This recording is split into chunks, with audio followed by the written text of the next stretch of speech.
Hola, muy buenos días o buenas tardes a todos los que me están viendo y oyendo hasta ahora. Quiero ante todo agradecer a los organizadores de este congreso internacional, virtual, la lectura y la documentación como herramienta de investigación desde las bibliotecas virtuales. Me siento muy complacido de estar con ustedes y compartir algunas reflexiones en torno a lo que es mi experiencia, ha sido mi experiencia en el ámbito empresarial, en el ámbito político, en el ámbito de la gestión pública y bueno, ahora más recientemente como diputado de la Asamblea Nacional y miembro de la Comisión de Salud, Educación, Ciencia, Tecnología e Innovación y presidente de la subcomisión de escalamiento de sectores estratégicos. Vamos a conversar hoy brevemente, básicamente sobre el tema de la ciencia y la tecnología, lo que es el proyecto de propiedad intelectual, propiedad industrial, que es una rama de la propiedad intelectual, y cómo de alguna manera esto puede darle cobertura a los desarrolladores, a los investigadores, en el área académica. He preparado una breve presentación para compartir con ustedes. Voy a hacer algunas gestiones de orden tecnológico y ya la deben estar ustedes observando allí. El título de mi presentación es la propiedad intelectual como protección de la creación e investigación en el campo académico. Y voy a iniciar básicamente haciendo una reflexión sobre el tema de la tecnología de información, bueno, que es determinante, que ha sido determinante y que la siguiente lámina muestra cómo en el ámbito económico, en el ámbito empresarial, del año 2007 al año 2017, cómo ha sido la recomposición de las principales empresas del mundo, lo que de alguna manera nos indica hacia dónde se va moviendo la economía. En la siguiente lámina, que coloqué un texto que dice la omnipresencia tecnológica, una realidad disruptiva del siglo XXI, podemos ver las empresas más grandes del mundo. Ahí tenemos en la columna de la izquierda, en el año 2007, digamos que hay 10 empresas que ocupaban el ranking mundial como las principales en el mundo, y de esas 10 empresas solamente una, Microsoft, estaba allí ubicada en el tercer lugar. Tenemos allí a ExxonMobil, a General Electric, a Microsoft, a IBCC, a Citigroup, entre otras. Año 2007. Año 2017, una década después, solamente hay también 10 empresas, solamente hay una empresa que no es de tecnología, que es la ExxonMobil, que en el 2007 ocupaba, por cierto, el primer lugar y que aparece en el 10º lugar. Y vemos que las principales empresas para el año 2017 y hoy, año 2021, son las empresas de tecnología. Vemos ahí a Apple, a Alphabet, a Microsoft, a Facebook, a Amazon, a Berkshire, a Alibaba, entre otros.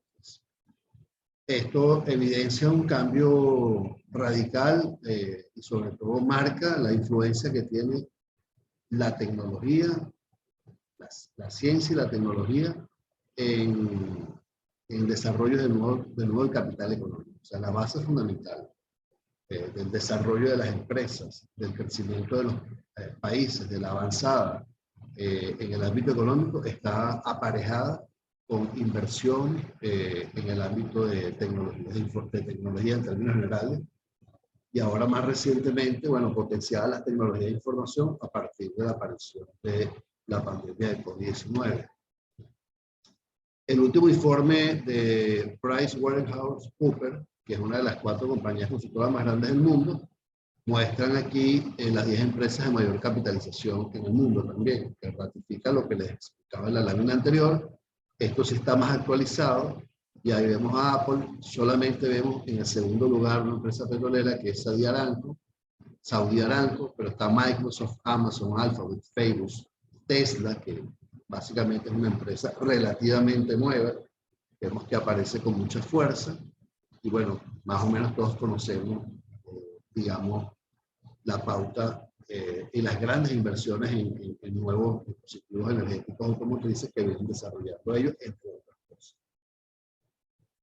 Aquí vemos una cita que me pareció importante, digamos, mirando la influencia y cómo ha acelerado la situación de la pandemia global, ha acelerado el uso de tecnologías, sobre todo tecnologías de información, para poder conectar, tecnología de información para poder vender, tecnología de información para poder promover, para el intercambio comercial, tecnologías de información para poder mantener un nivel de consumo que hubiese sido calamitoso, desastroso en otras condiciones. Es decir, el mundo ha podido funcionar de manera más o menos regular gracias a que teníamos la construcción de todo lo que es la autopista económica más importante, que es el Internet, y por el que se mueven transacciones económicas, se mueve información, por el que pudimos llevar a nuestros niños al aula, virtual o no, pero los niños pudieron mantener, digamos, algún tipo de disciplina educativa gracias al uso del Internet y las tecnologías de información. Pero el mundo, en términos generales, logró mantener una cierta actividad económica, atención a la salud, gracias al uso de la tecnología de información, pero además, gracias justamente a la ciencia y la tecnología aplicada de manera muy rápida, logramos tener bueno, nuevas vacunas, nuevos fármacos, nuevos tratamientos médicos para mitigar los impactos. Este post que yo coloqué en mi columna me pareció muy interesante. Hanoi Morillo es una empresaria, me pareció también significativo que fuera una mujer que estaba en el Silicon Valley, que desarrolla aplicaciones, y ella señala que la transformación digital que ha impulsado el COVID ha sido mucho más eficiente que la que ha dirigido, por ejemplo, la que pudo haber dirigido cualquier presidente o director de tecnología. Así que las curvas de adopción de tecnología, que generalmente toman meses o años, se aceleraron de manera muy, muy rápida.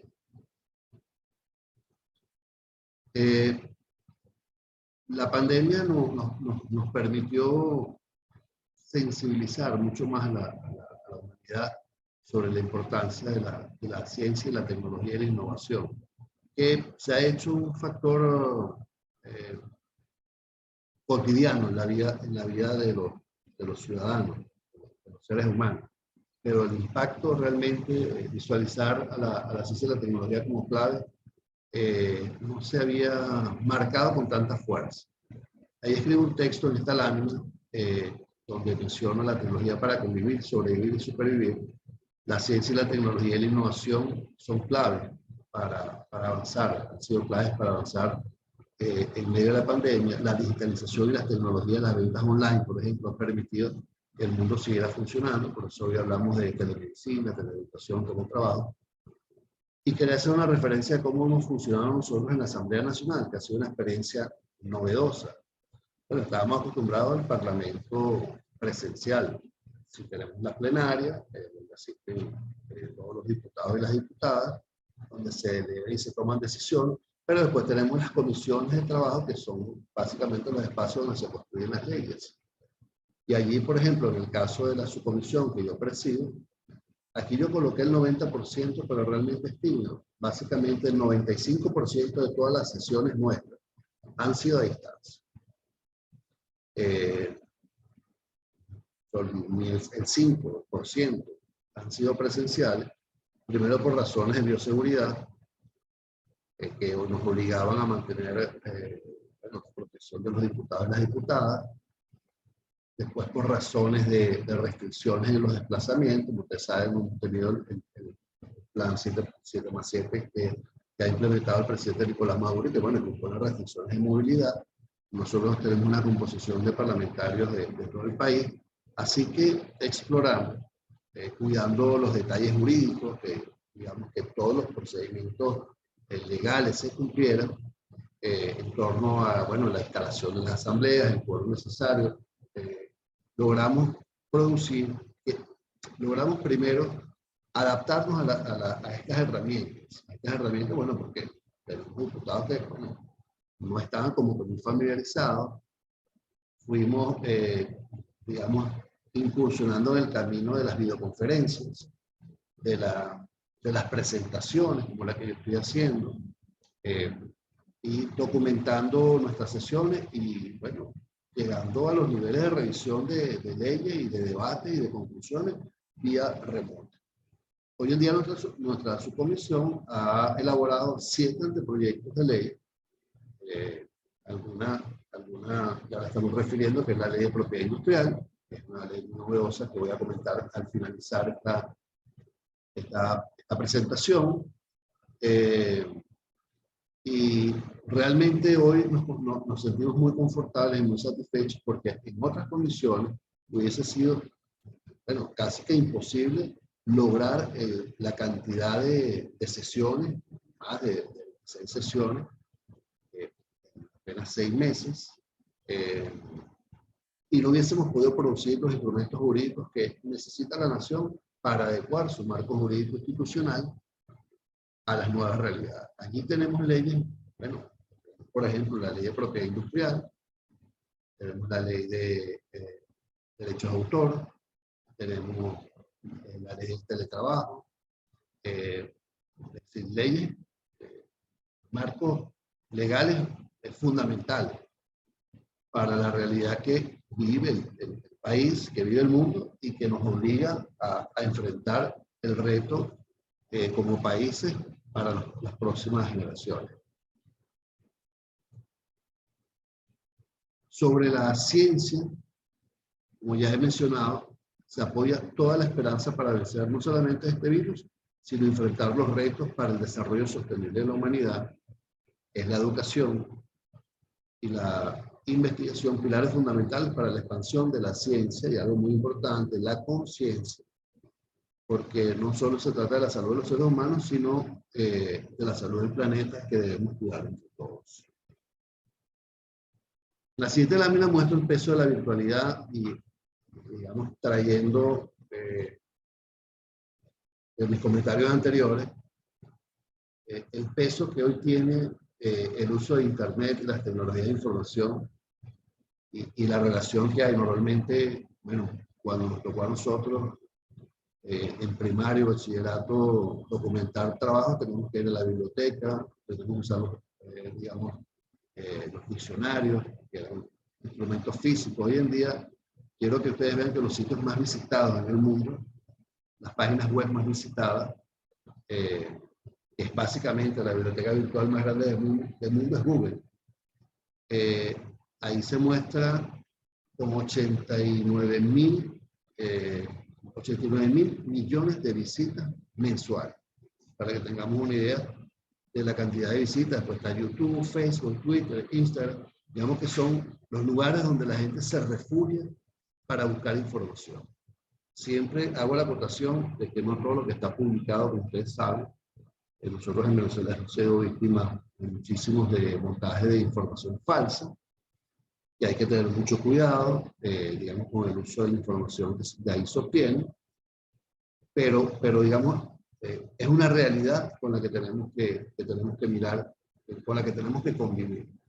La mayoría de las personas, cuando tienen una duda, una sombra, algo que desconocen, van a Google.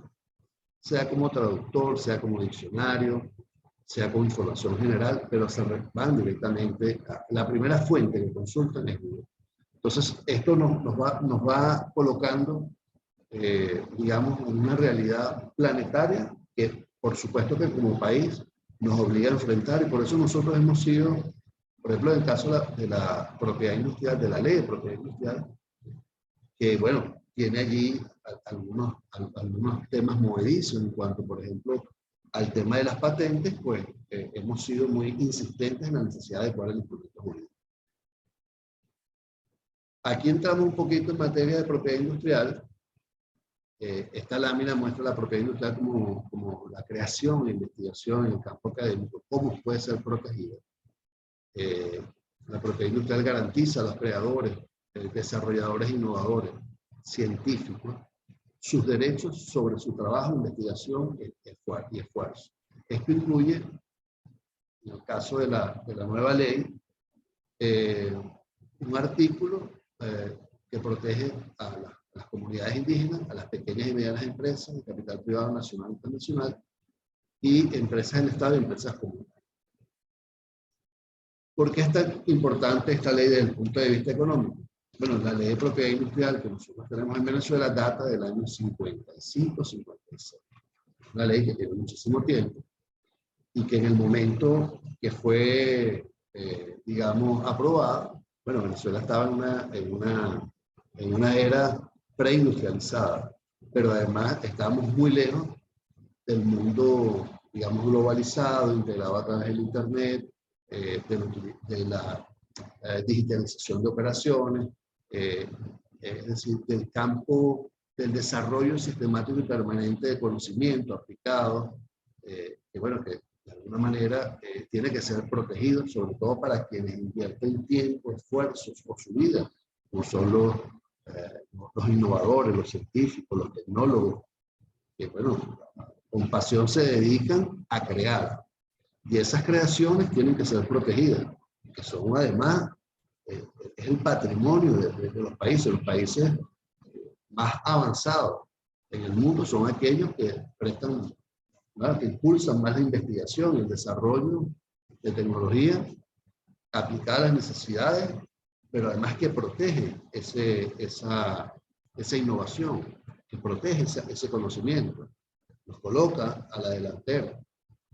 Y en Venezuela tenemos, bueno, científicos, tecnólogos, investigadores, estudiantes, profesores universitarios que desarrollan trabajos de investigación que muchas veces o se pierden o sencillamente alguien se los lleva. Hemos visto, por ejemplo, en la industria petrolera cómo una gran cantidad de profesionales han desarrollado invenciones en Venezuela y han terminado patentándolas fuera. Porque, bueno, no tenemos un marco jurídico lo suficientemente robusto que le dé las garantías y las protecciones necesarias. Así es que nosotros estamos convencidos de que esta es una ley supremamente importante para el país y que va a poner a Venezuela nuevamente, la va a colocar en los niveles de vanguardia a nivel mundial para acompañar la propiedad industrial o la propiedad intelectual. No es solamente garantizar el derecho que tiene un desarrollador o un investigador o un innovador o un tecnólogo a que el producto de su trabajo sea monetizado. Entonces, bueno, yo invertí 10 años de mi vida en desarrollar una invención. Bueno, eso es tiempo, el tiempo es recurso, eso hay que de alguna manera compensarlo o recompensarlo para quien se esfuerza, porque es un trabajo intelectual, hay que reconocerlo. Sino que las inversiones que hoy en día, por ejemplo, requiere Venezuela para pasar de la economía rentista a una economía productiva, diversificada y competitiva, requiere de inversión, o sea, requiere de inversiones en bienes de capital que van aparejadas con inversiones en tecnología. Son nuevos procesos de producción, por ejemplo, son nuevos equipos que tienen que tener las garantías suficientes. La propiedad industrial ayuda, por ejemplo, al campo de la ley de zonas económicas especiales que fue aprobada recientemente en la Asamblea Nacional, o la ley antibloqueo que el presidente Nicolás Maduro ha puesto como vanguardia para poder ir destrabando la situación de medidas unilaterales por parte del gobierno de los Estados Unidos.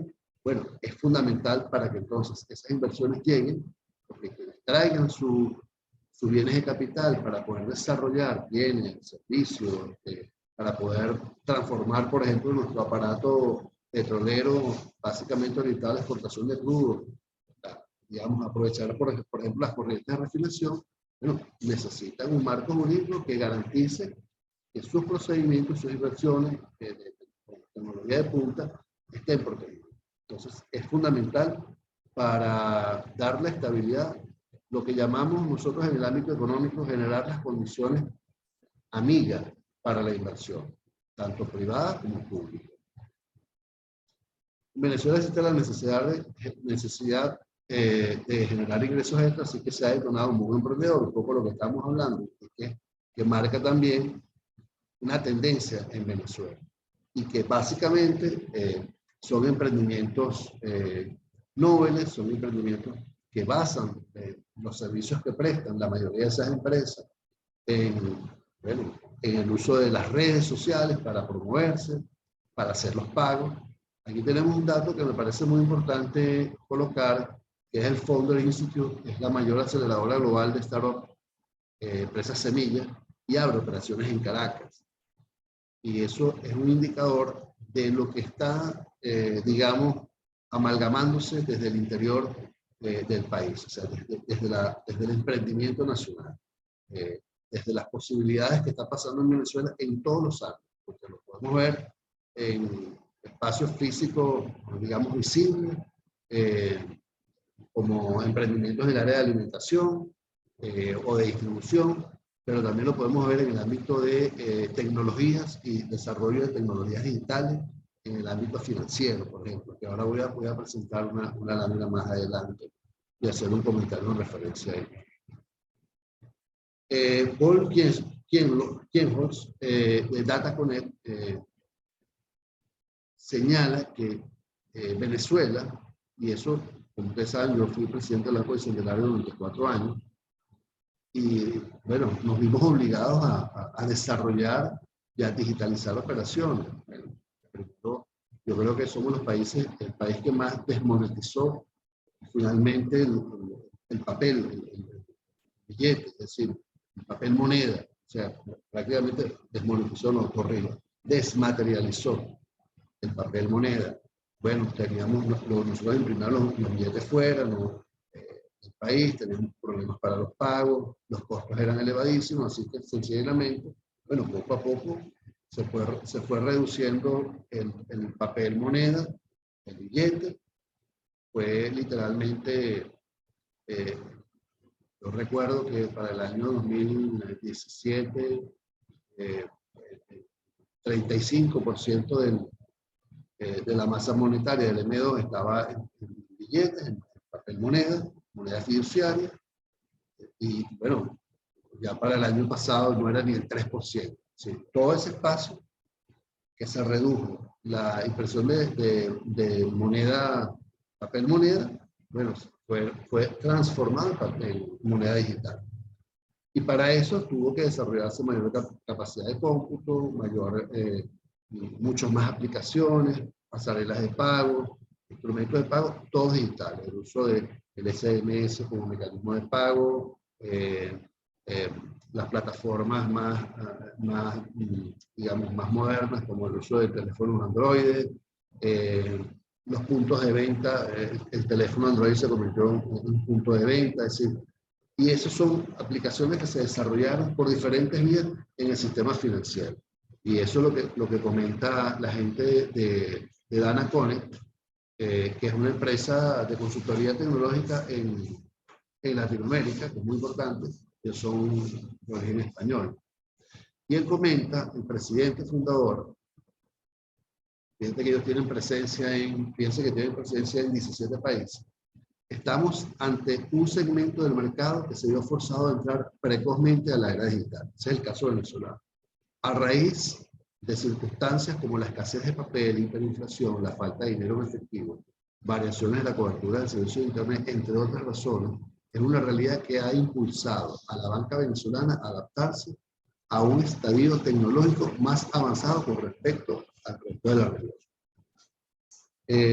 Como dicen por allí en el argot popular, lo que no mata engorda.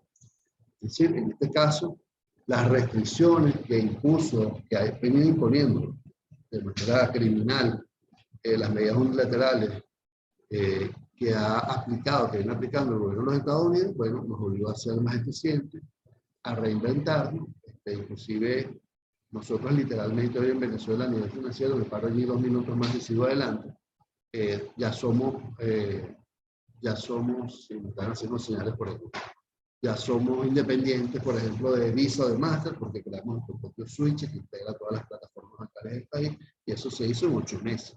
Parecía que era impensable aquella cosa. De hecho, la amenaza de que se iban al final no se dio, porque bueno, le dijimos, bueno, si se quieren ir, váyanse, nosotros tenemos ya como sustituirlo. Entonces, eso es una evidencia más de cómo la tecnología, la ciencia, la innovación, el uso de tecnología, cómo ha venido quebrando los modelos productivos y económicos del país, y por eso es tan importante custodiarlo, por eso es tan importante garantizar el respeto al desarrollo intelectual y a los esfuerzos individuales y colectivos de los desarrolladores de lo nuevo, de las nuevas aplicaciones, del conocimiento, sean artesanos, tecnólogos, o inclusive, como está planteado en el artículo, en uno de los artículos de la nueva ley, la protección del conocimiento de los pueblos indígenas. Bueno, comentarios ya para ir cerrando. Un nuevo proyecto de propiedad intelectual, de propiedad industrial, corrijo allí, ya voy a corregir, propiedad intelectual sino industrial. Esta ley favorecerá el emprendimiento y la investigación y desarrollo, actualizará a Venezuela en materia de propiedad industrial, como ya se los mencioné, la ley data del 55, fortalecerá la propiedad industrial, pero en armonía con los derechos humanos, eso es importante señalarlo. De allí que hay excepciones en caso que se requieran para que el derecho a la vida y la salud tengan prioridad frente a los derechos de la propiedad industrial. Y básicamente hago allí una parada porque esto tiene que ver con las patentes y la visión de quienes piensan que las patentes no deberían ser. Al final, como ya lo hemos mencionado y lo hemos estudiado, lo que hemos dicho es que la patente es un derecho de uso. El estándar internacional habla de 20 años para usarla, después quedan liberadas y bueno, pueden entrar en el caso más sensible, que es el caso farmacéutico. Bueno, nosotros esta ley la podemos concertar tanto con las transnacionales, bueno, que tienen su visión que hay que respetar, y con, por ejemplo, los fabricantes nacionales de productos de medicamentos genéricos. Ahí logramos un punto de equilibrio y bueno, creemos que tenemos un instrumento jurídico que satisface ambas visiones, pero sobre todo deja lo que llamamos nosotros la palanca de emergencia allí para el caso de conmoción nacional, el caso de, como planteando ahorita, el caso que hemos venido viviendo la pandemia, bueno, las patentes puedan ser liberadas por el Estado para que, bueno, se puedan producir los fármacos cuidando siempre los protocolos sanitarios, poder producir de manera masiva aquellos fármacos que requiera la población. O sea, los derechos humanos siempre es una ley por encima de los intereses particulares. Esta ley fortalecerá la institucionalidad del Estado. Estamos creando, hay una propuesta para crear el Instituto Venezolano de Propiedad Intelectual, el BEPI, incorpora las nuevas figuras y sus respectivos mecanismos de protección que no existen en la actual ley. Nos referimos a la ley del 55, las indicaciones geográficas no aparecen, son, digamos, códigos legales más recientes, las denominaciones de origen tampoco, las indicaciones de procedencia tampoco, y las especialidades tradicionales estarían garantizadas. Venezuela estuvo funcionando para el tema de las denominaciones de origen con los protocolos de la comunidad andina. Al salir de la comunidad andina, nos quedamos sin protocolos para las certificaciones de origen, porque en la ley no hay nada reglamentado. Hoy en día, esta ley pues, nos va a permitir volver a emitir certificación de denominaciones de origen para nuestros productos, que es algo muy importante, así como las indicaciones de procedencia y las indicaciones geográficas, que son mecanismos de certificación de productos, servicios o procedimientos que están basados en las condiciones geográficas de los países de la región. Como ya lo había mencionado, favorecerá las inversiones extranjeras nacionales en el país, garantizando que la propiedad industrial de las empresas y los desarrollos de tecnología estén garantizados y protegidos por el Estado. El articulado contiene, el Estado garantiza y protege la propiedad colectiva de los conocimientos y saberes, prácticas, innovaciones intelectuales y los recursos genéticos de los pueblos indígenas, que esto no estaba en la ley pasada, lo tenemos ahora. Define los límites entre el uso y abuso de las patentes. Las patentes, como ya lo mencioné, son un derecho finito, existe un estándar internacional de 20 años compartido por la mayoría de nuestros especialistas, consultados en la materia, con las excepciones que determinan en ciertos casos. Bueno, con esto estoy por finalizar mi presentación, porque ya finalicé. Ahora voy a dejar de compartir pantalla y aparezco de nuevo por obra de la magia de la tecnología. Bueno, estoy nuevamente muy agradecido a quienes me hicieron esta invitación. Espero que alguna información de la que les haya suministrado sea de importancia para quienes van a participar en este importante congreso. Desearles el mayor de los éxitos y, bueno, despedirme diciéndoles que desde la Comisión de Innovación, Ciencia y Tecnología estamos a la orden para apoyar cualquier iniciativa que requieran, que creo que se le está dando una orientación básicamente para poder apalancar el desarrollo del conocimiento nacional. Y bueno, que Dios me lo bendiga y nos vemos a la próxima. Que estén muy bien. Hasta luego.